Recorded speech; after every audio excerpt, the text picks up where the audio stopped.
They tell me if you see something, say something. Here's what I saw, and if I'm wrong, I celebrate being corrected, teachable, and recalculating and recalibrating to the evidence. Real national defense, public safety, and security depend on recognizing potential possibilities before they happen, not after. To keep from sleepwalking into total decapitation.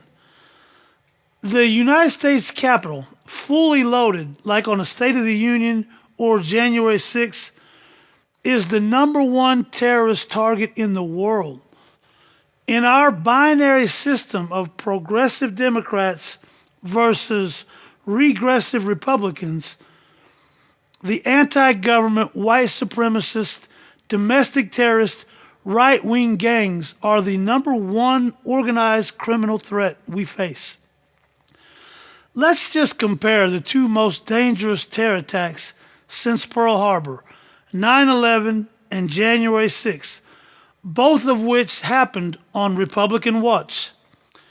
The sheer stumbling medieval incompetence of January 6th, the idea that we should be thankful that they kept the AR-15s nearby off location, can't blind us to the fact it was potentially way more dangerous an attack in terms of global strategy and stability than even 9/11.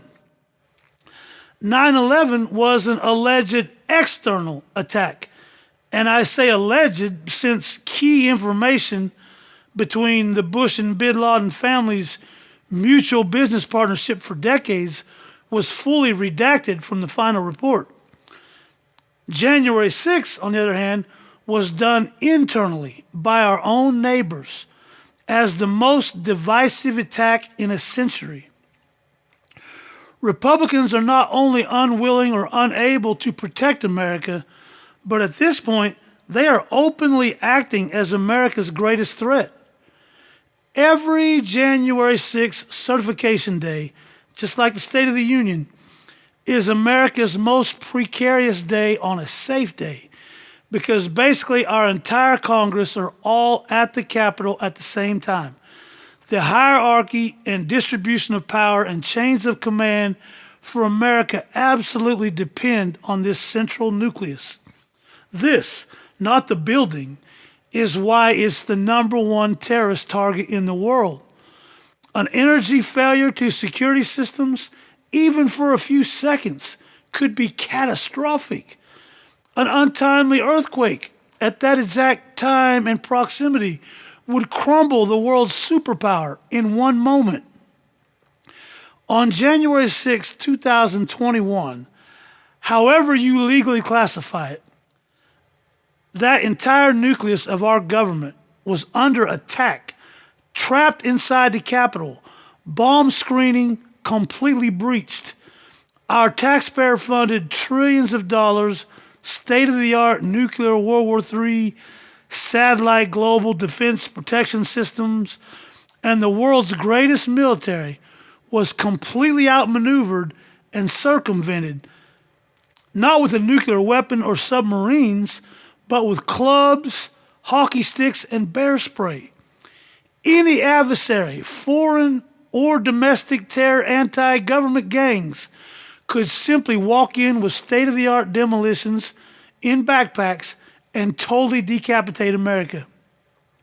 We were left exposed for the whole world to see on worldwide broadcast, from our allies and our soldiers stationed abroad to adversaries and global terrorists, to watch for hours as America's president, who ordered the attack himself, refused to make the call to protect our own Capitol, hanging wide open and exposed in its most compromised capacity for hours. Anybody could walk in with anything. This is a dangerously competitive world, with global mercenaries contracted with unlimited fortunes by the world's most ruthless dictators to search out any available breach in America for capitalization. Never forget the 9/11 mass catastrophe, was the result of just a few box cutters surgically placed at strategic pressure points. No guns, no bombs. On January 6th, the Republicans just ripped the entire front door off the whole control panel for them. All of this triggered by completely baseless and fraudulent claims around the third most decisive mandate in almost half a century, the 2020 election. Only Obama's 2 victories were more decisive mandates. Now, Republicans in a deep state of derangement dismiss this as just a childish white Christian nationalist tantrum. But modern demolitions are way too advanced to ever allow security breaches like this. Is that America first? First to lose World War III? Because just overturning such a decisive mandate with zero evidence would trigger an American Civil War, which very potentially would trigger World War III. But America's full Congress and Capitol exploding would be us losing the beginning of World War III for the rest of the world in a single afternoon. Y'all can never, ever pull something like that ever again. Republicans can never lecture anybody ever again about anything. The only reason we didn't lose everything that day is because our adversaries never believed someone could be that tactically and strategically self-defeating. I'm a musician. Military, FBI, and law enforcement, they know this way better than me. Stating this isn't beneficial for my business or personal safety. I'm not blaming any one person.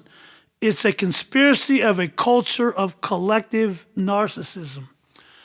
I'm just pointing out the immense danger under the waterline that others are acting like they don't see.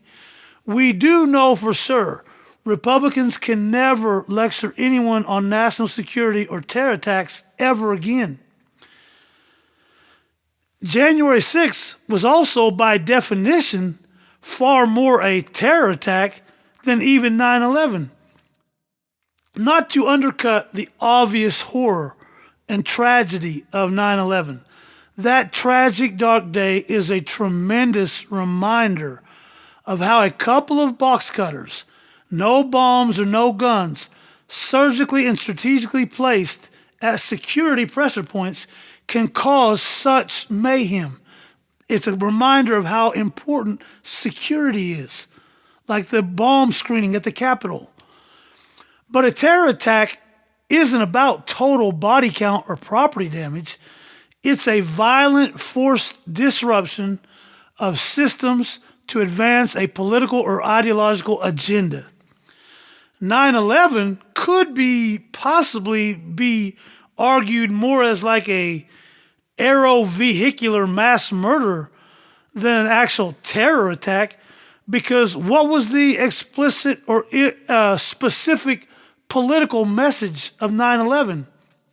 There were no leaflets dropped saying vote Republican or vote Democrat or vote third party or be Christian or be Muslim or be Jewish or be Buddhist or be Hindu.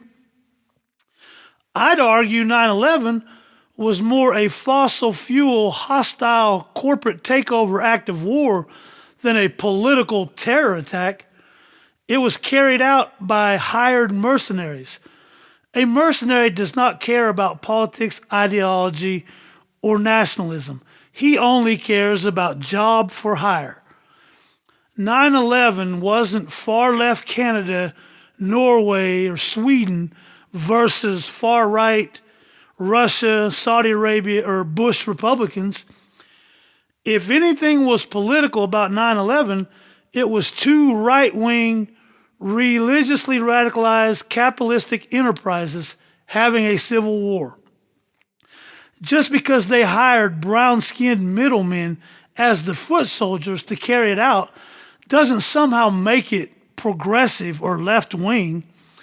I highly doubt far-right Russia or Saudi big oil attacked us to promote far-left Green New Deal anti-fossil fuel alternatives, or to promote progressive tax hikes and regulation on their own big oil corporations.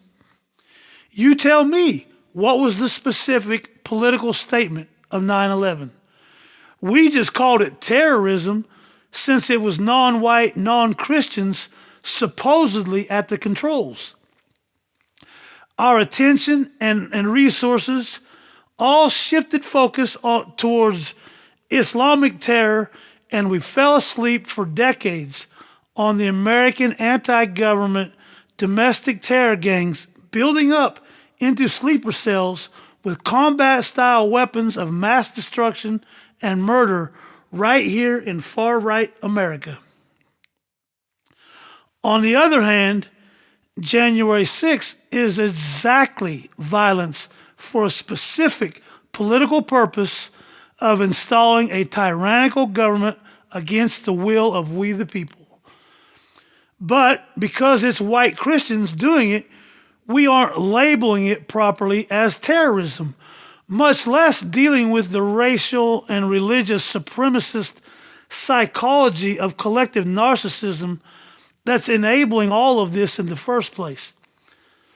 Ironically, inner city gang members, Giuliani and Trump, were in the shadows of both terror attacks, 9/11 and January 6th. Oh yes, New York City is the inner city, as is Putin's Moscow. These are inner city gang members. Trump's family was paid $2 billion in the days right after January 6th by the same Saudi fossil fuel kingdom that did 9/11. But on a global scale, 9/11 brought all of our allies and most of nations together in sympathy and support for us afterwards. January 6th, on the other hand, devastated our worldwide bargaining power of stability as the single most divisive event since the Civil War. Being attacked by your own people is a civic breakdown much more dangerous than foreign bullets. The shockwaves and worldwide chaos of international war to follow immediately after January 6th is not only a direct result of Republicans failing the peaceful transfer of power, but their true sinister nature of incompetence on full display in their response after January 6th. They have been completely unrepentant and are even doubling down on their plans to reattack, to recoup their losses. Their religiously bigoted ideologies are cornered by scientific fact, and they know that they can no longer compete in fair elections, so they are destroying governance by rule or ruin methodology. The Republican leader said Russia attacking Ukraine is genius, and if he gets to be president again, he would tell Putin to do whatever the hell he wants. No American president has ever exhibited weakness like this, like the unbridled weakness in Helsinki, or rolling out the red carpet for communism in Alaska. We should reflect on these undisputed facts. Destroying your own credibility by doubling down when proving wrong is exactly how we got trapped here, and I have to say, in entertaining this fragile and infantile lunacy of obvious, purposeful self-sabotage, we are devolving into devastating and catastrophically deranged possibilities. Outside the Capitol on January 6th, the crowd didn't get out of control. They were exactly where they were supposed to be at the exact right time. The playbook was to bait and provoke progressive counter-protesters into confrontation they'd been cultivating all year long, using right-wing unmarked militias to disrupt Black Lives Matter protests, who were collectively bargaining against police brutality that was on film and would be proven in court.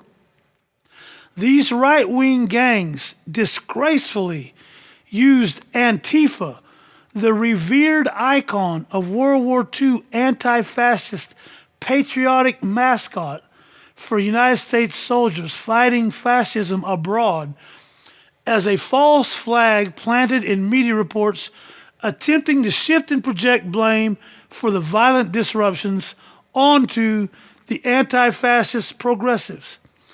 Maybe one day the BLM protest violence will actually be thoroughly investigated. Equally pervasive was the isolationist psychological effects of denouncing Antifa, America's most ethical moment in global history, stopping right-wing, capitalistic, fascistic dictators during World War II. Effects that we see in the MAGA pro-Russia anti-democracy stance today. Veterans of the past have to be turning over in their graves. The worst violence of the BLM protest was the anti-BLM Rittenhouse kid mass shooting among gangs like this, walking around unvetted, untrained, unaccountable, with combat-style weapons and methamphetamines. Also, with a president throwing gang signals daily from the most powerful microphone in the world. They set the stage all year long. Now, with weapons hid, purposefully looking vulnerable and aged, they were hoping to force a barroom brawl with BLM or the anti-fascist Democrats at the Capitol Yard into a public box. This would be the justification to trigger and tweak the Insurrection Act in a state of emergency and enact martial law, delay certification, and descend into uncontrollable chaos of seized voting machines, divided military, upending a lost election, and democracy itself for tyrannical rule. That's why they were all hiding their guns, waiting on that tweet before breaking out the rifles. Then they could blame the whole thing on BLM, Antifa, or the left. Why not? It's what they've done all year long. Hell, it's what they've always done. But the only thing out of control was the progressives wisely and prophetically staying completely away that day. Without them in a public box with the Trump supporters, he couldn't send the Insurrection Act tweet. Instead, letting radicalized, regressive pendulum of white Christian anti-government rage swing completely out of control all alone, beating law enforcement into the ground, attacking and holding a dagger to the throat of America for the whole world to witness. Republicans were stuck, and America was completely caught asleep, hypnotized in celebrity apprenticeship, unwilling and unable to defend itself against its white Christian rich heritage foundation of terror. Progressive Democrats not engaging in counter-protest or in counter-resistance at the Capitol is a huge victory for nonviolent collective bargaining. In history, violence has almost always won and rewrote the story on their terms. But now modern technology and accuracy of gathering evidence is changing everything. Instead of triggering a civil war exploding into World War III, the Republican violence is instead triggering investigations, revealing sweeping racial and religious supremacist organized crime control of our Electoral College and Supreme Court. We've known for decades this was hiding in plain sight, but we could never actually see the evidence or prove it until now. Humans are living in a new digital footprint world of hyper-transparency, and every aspect of our lives is going to change. We now have the possibility that violence will finally start losing control of the overall narrative. Ukraine and the Israel-Gaza conflicts are just further right-wing insurrections, timed disruptions during their opposition's progressive Democrat term, insurrections against NATO, and any global collective bargaining for safer renewable energy competitions. Netanyahu had the blueprint of the Hamas terror attack a full year ahead of time. It took the IDF like 8 hours to even respond. Funding for Hamas has basically been traced directly back to Netanyahu's far-right allies. Hired mercenaries capitalizing on chaos at key strategic pressure points to keep right-wing authoritarians in power, to strike before the smoke and noise clears. It's as old as time.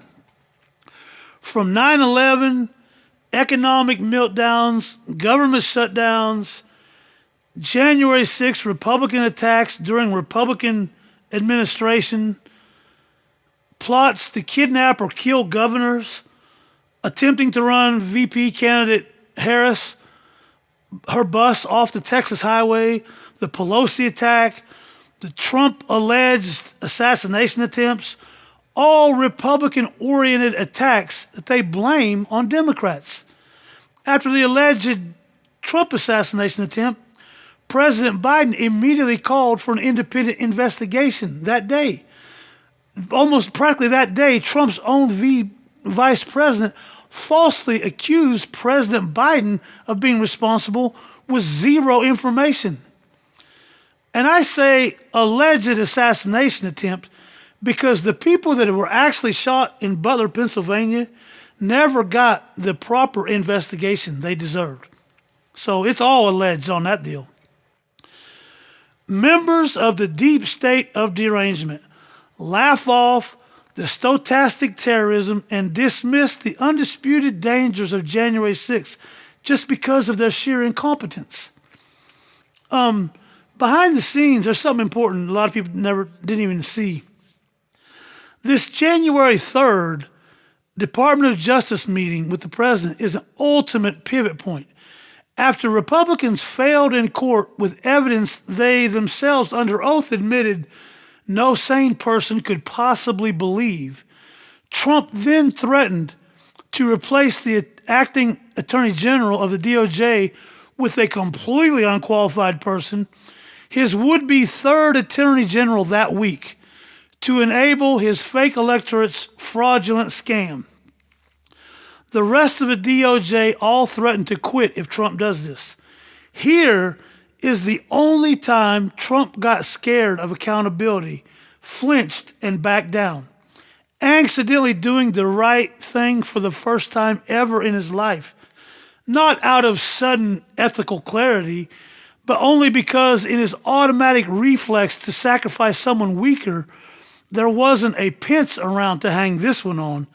He would have to shoulder the blame alone, as I believe he was contracted to do all along. But he never honors the contract and reneged on the deal. If he had forced that DOJ collapse, like I'm sure his Russian oligarch backers wanted, it would have thrown us into complete chaos. If the entire DOJ quit as threatened, you'd say, well, we'll just trigger the 25th Amendment. But would it? Could it even be enforced in the real-time chaos and division created by destroying our whole law enforcement hierarchy? Republicans prove over and over unwilling or unable to stop their own anti-government attacks. Racially and culturally mixed Democrats alone can't save us because America simply doesn't let them have the keys to those powers yet. Trump openly fomented an insurrection in broad daylight over the entire internet and walked away scot-free. The 25th Amendment was never enacted even then, and impeachment didn't even succeed. Without a DOJ and nearly the entire Republican Party willing to plumb any depth of darkness to maintain power, it would have been the disaster of a lifetime. Much, much worse than the January 6th we already had with the DOJ.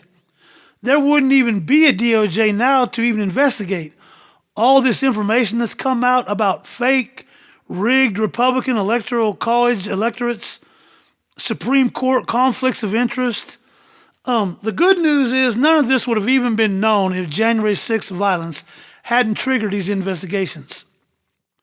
The bad news is their trial run exposed the only remaining guardrails and creates an exact blueprint for a future attack. Let's get real. We are in a binary system, so it's not political or polarizing or divisive, but only intellectually honest to say that in our binary system of progressive versus regressive, it was Republican leadership that saw fit to elect an epically unexperienced leader who can never, under any circumstances, be taken at his word.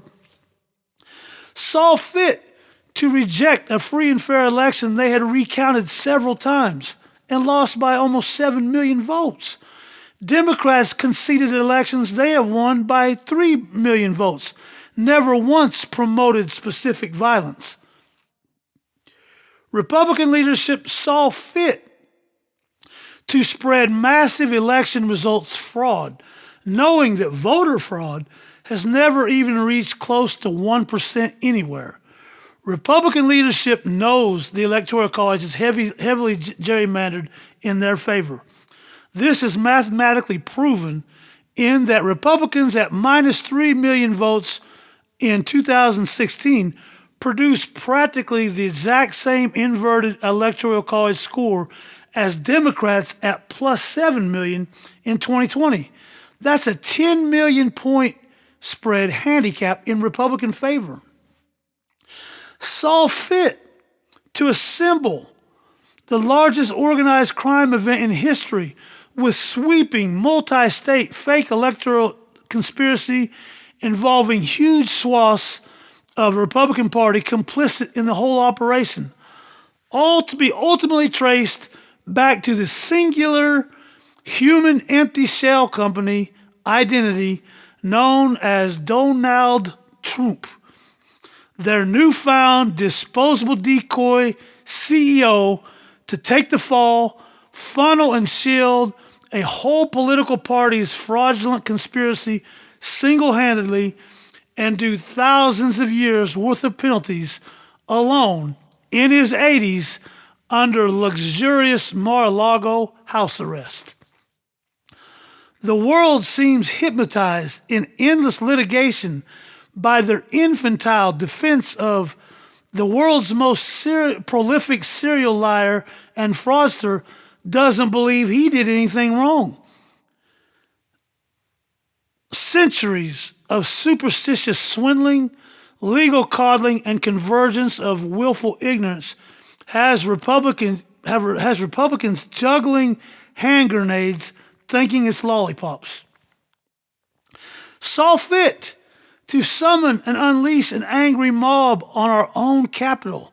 Saw fit to rip away bomb screening at our Capitol in its most compromised capacity.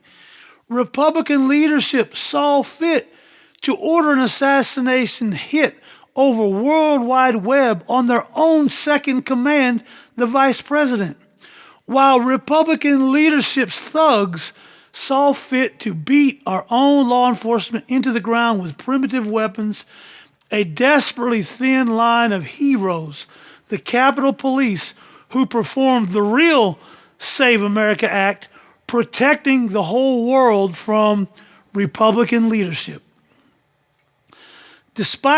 At that time, despite winning only one popular vote of the last 3 decades, they still saw fit to appoint the most regressive Supreme Court in 70 years that saw fit to grant their president complete and total immunity.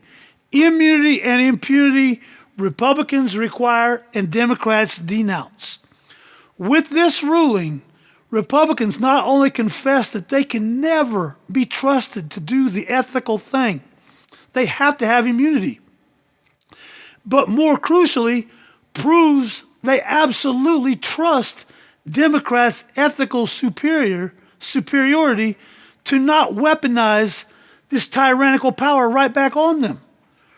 Republican leadership that saw fit to create this madness hides behind constant Secret Service protection on their televangelical compound of royal family golf courses. They're not woke, but they never sleep, begging us night and day to go to war with each other, with the ultimate provocation of violence. Not fight for democracy, fight for justice, or fight for something. Just fight, fight, fight.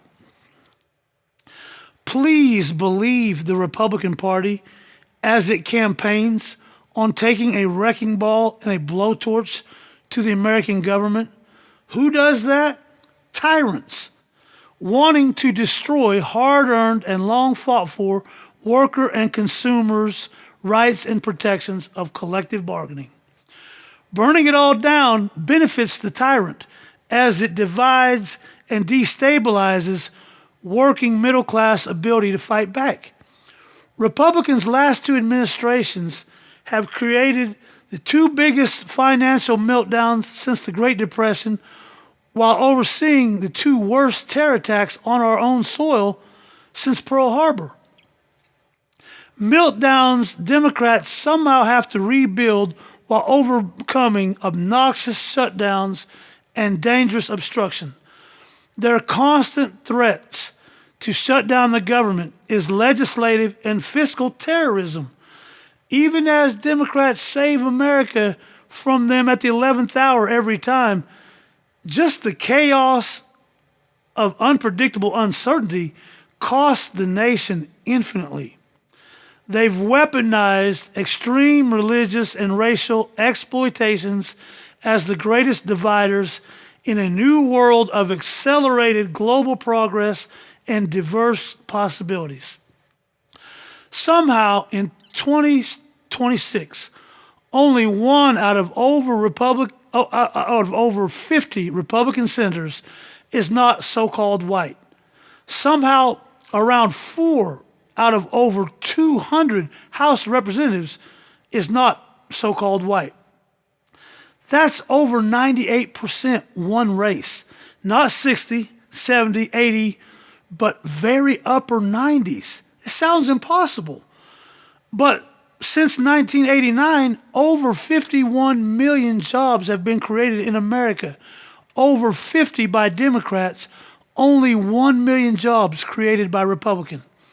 Out of 47 presidents, the only half-white president was a Democrat, and the following Republican administration blocked the peaceful transfer of power for the first time ever.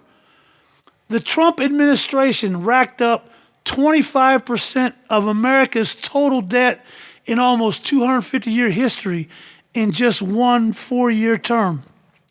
And that's with zero infrastructure plan and slashing social programs. The only major bill passed was a corporate tax breaks, where well over 80% goes to the top 1%. Republicans can never lecture anyone on job creation, race relations, or fiscal responsibility. They have flooded our streets with combat-style weapons of mass destruction. Our own military-trained professionals keep under lock and key at base. To untrained, unvetted teenagers in some states before they're even old enough to go to a nightclub. Their claim to need these rifles to stop a tyrannical government in the year 2026 is as belligerently delusional as it is clearly stated illegal in the Insurrection Act. And while we're at it, no statement more clearly calls for federal well-regulation than the Second Amendment. And the January 6th terror attack to steal an election is the exact model of tyrannical government you claim to want to stop. But you stop it with evidentiary process in courts, not with guns and Bibles. Now, Republicans are trying to weaponize the FBI and DOJ. They're defunding ATF, Homeland Security, defunding nearly all counterterrorist agencies across the board because they are caught red-handed under concrete evidence. Oddly, I never hear them mention the CIA in all their complaints of the government. Their border czar, Donald Trump, his entire campaign initially was to build the wall embezzlement scam. They purposely deflect from much lower immigrant crime rates by instead creating theatrics around single incidents out of millions of immigrants. They have angel families for victims of single murders, but there's no such labels for the flood of school shooting victims' families. They purposely never tell you that 85% of the fentanyl comes through legal ports of entry by American citizens. Instead of spending millions on highly effective surveillance, motion detectors, heat sensors, and cameras that would only require, good basic fencing, Republicans propose spending hundreds of billions in construction contracts, on medieval, ineffectual concrete wall that people can just climb over. And now their border czar Trump has done more damage to immigration reform than any single figure in a half a century by destroying Republicans' own conservative border bill just for political expediency, to try to give himself leverage in the election, using chaos to try to win an election, manufacturing chaos to try to scare people into winning an election.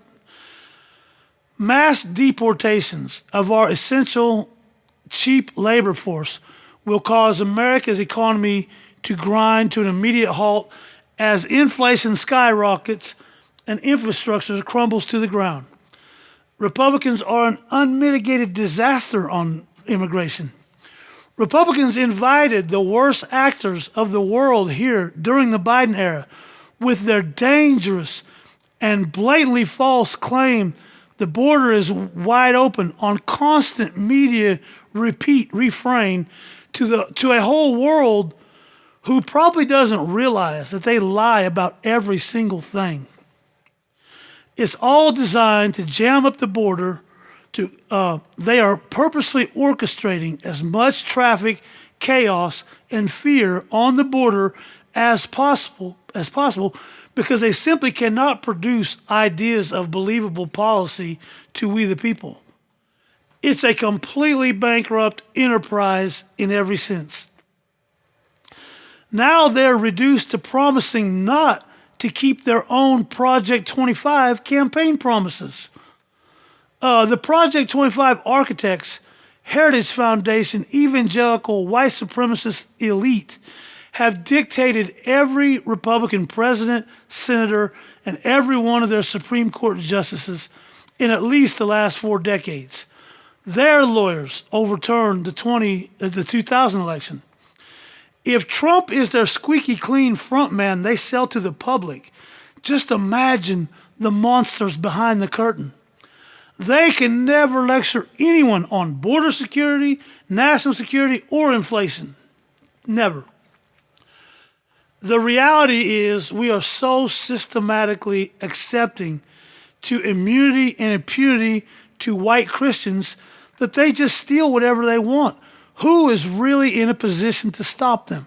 They've never really been told no, yet. The far-right power structure seeds elections just long enough for progressives to fix their meltdowns, but to never actually really share the keys of American power with the very progressive diversity actually building and saving America. That's what they mean by white Christians losing their country. It's not your country. It's our country you get to live in if you obey the law. It's like watching a train rolling 1 mile an hour towards a bunch of children playing on the railroad tracks. Everyone is screaming for someone to try to stop the train, but nobody can. And there's dirty tricksters are cutting the brake lines and bolting the cabin doors shut. It's a slow-rolling coup. It's 2026 with cameras everywhere. It's not 1626.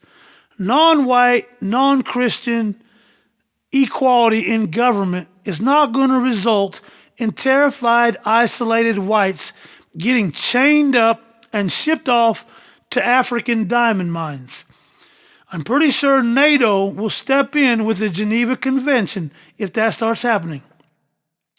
That's the beauty and the importance of a stable federal government. So you can let go of that panicked mindset of fight them or you will lose your country. If you fight and break the law for a petty serial fraudster and glorified beggar, you will lose your freedom. If you want to fight for affordable health care for your family. Fight to end police and fascistic brutality. Fight to tax the corporate greed that's causing inflation and the affordability crisis. More diversity and equality and inclusion will bring better ideas to the table and less violence, not more. Increasing human rights decreases human riots. History proves a far regressive 30% of any population will always believe even the very worst of disinformation. They themselves insist we can never change them. Fair enough. Strangely, their inflexibility, never compromised psychology benefits them very greatly. If two other parties split evenly, mathematically, the regressives just need 34% to achieve legal majority. So progressive Democrats' nature to flexible compromise cannot let them fracture in this moment. Don't let perfect be the obstacle of much, much, much better.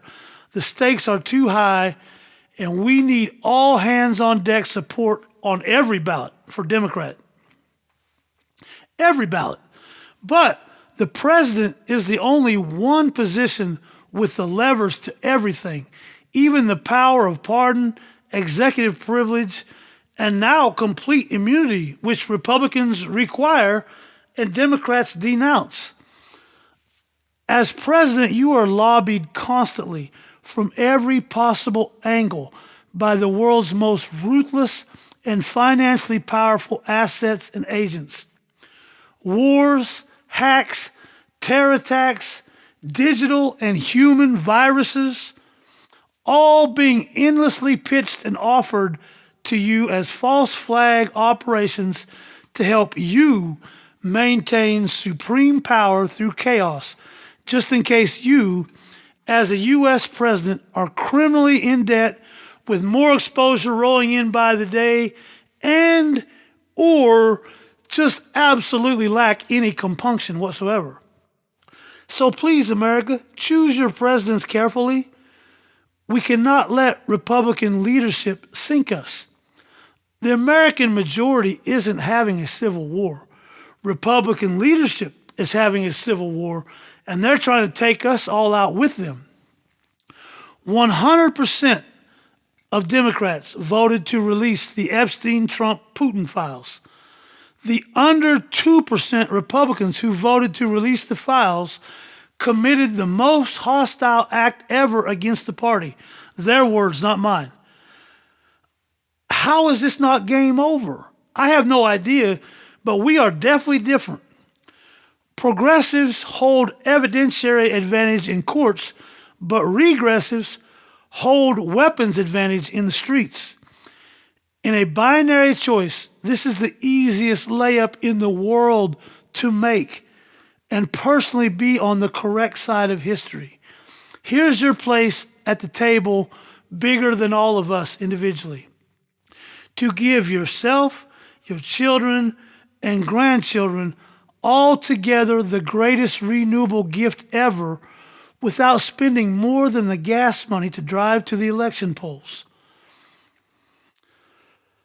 The biggest chance you get to make your one vote count the most on the correct side of fact-based history in the teamwork and dreamwork of the Progressive Union of Nonviolent Collective Bargaining by voting Democrat on every ballot.